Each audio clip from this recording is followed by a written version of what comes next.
Are you looking to get started racing on Zwift? Or maybe you're already racing and are looking to step it up or play the game of Zwift a little bit more effectively? Because let's remember, it is a game at its core. No matter what you're looking for out of Zwift and racing, we're kicking off Zwiftips by diving into a multi-part mini-series from picking your event, getting prepped for the race, and then gunning for the win.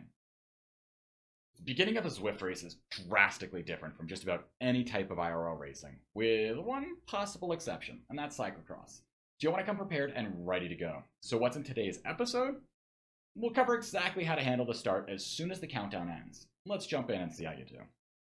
Let's dive right into topic number one, getting on the grid. It's hard to imagine unless you've raced IRL, but your position on the starting grid or in the pens can make or break your race. It may not be as important if you're only competing against 10 riders, but as soon as the competition starts staging multiple rows deep, that front row start becomes increasingly more critical.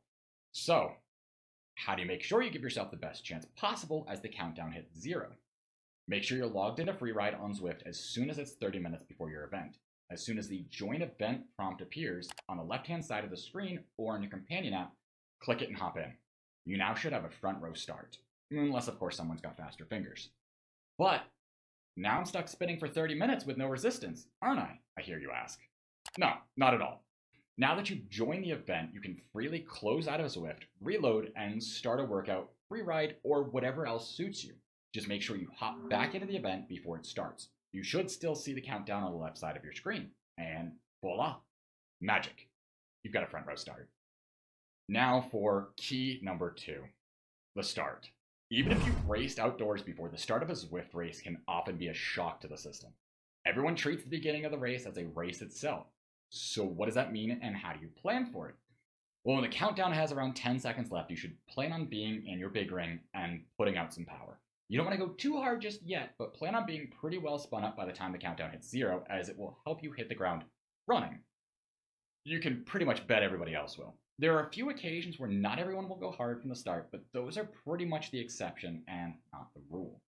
The key to note, though, is if you're in a race with mixed categories, sometimes you won't know until the race actually starts and the pens mix. You'll want to make sure you pay attention to the riders in your category, as that's who you're racing. It's tempting to follow everyone, even racers in categories above you, but only do this if you know you can stay with them for the length of the race. Let's move to the third topic. The first 5 minutes of most Zwift races are some of the hardest of the race.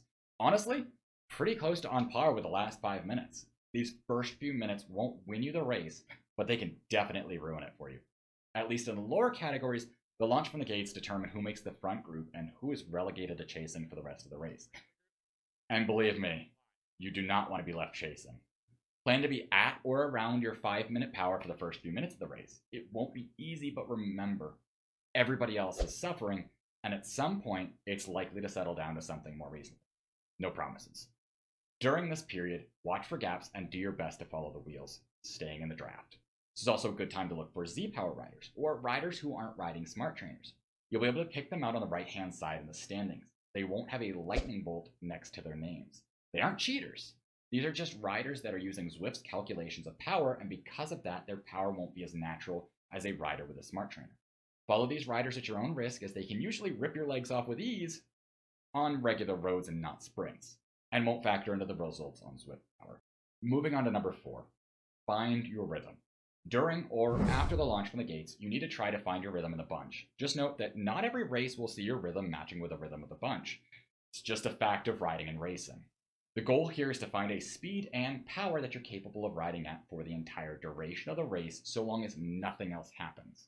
This is a perfect world situation, but will help you gauge your efforts. The best way to think of this is the book of matches comparison. Picture your total energy as a box of matches, and every effort takes a match. Make sure you still have at least one left over for when you get to the finish. This is a balancing act, because sometimes having a match for the finish means not being with the front group when you get there.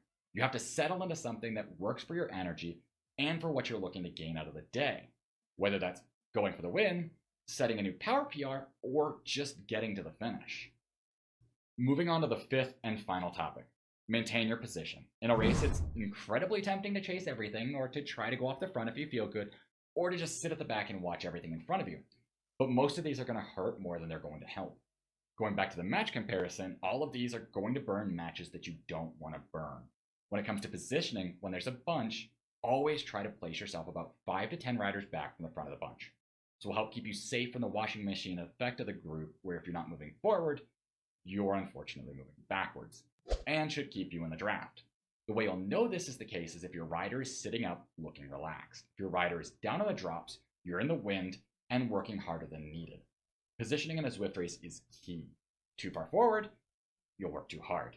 Too far back, and you'll be chasing all the time as riders drop off. Dropouts happen where the group hits any amount of elevation. Save your matches, save your legs. Then that's it. You're ready to go to the next video of the series. Seriously, you should see these coming by now. There's so many facets to Zwift racing, and this is just a step in the process. Make sure to check out the next video, and hopefully I'll be able to help keep shedding light on new parts of Zwift that you might not have known about, or keep building on things that you're already familiar with.